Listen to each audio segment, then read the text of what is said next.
गणेश मंडप में रक्स के दौरान अचानक एक नौजवान की दिल का दौरा पड़ने से मौत हो गई। इस नौजवान की शिनाख्त सॉफ्टवेयर इंजीनियर श्याम प्रसाद के तौर पर की गई है।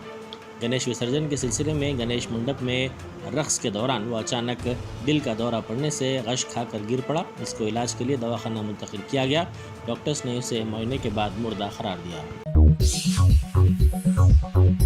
Germanton super speciality hospital national award winner doctor Mir Jawad Jar Khan, German trained senior orthopaedic surgeon and director, माहिर डॉक्टर्स डॉक्टर वासिफ आजम और doctor Bharvi Chanduri, senior cardiologist और दीगर डॉक्टर्स नुमाया खिदमत अंजाम दे रहे हैं। Robotic surgery, advance cath lab, MRI, operation theatre, ICU, 2D ultrasound जैसी सहूलियात से आरास्ता कॉर्पोरेट लेवल हॉस्पिटल। वाजबी फीस में हर मर्ज से शिफायाबी के लिए Germanton super speciality hospital, Attapur.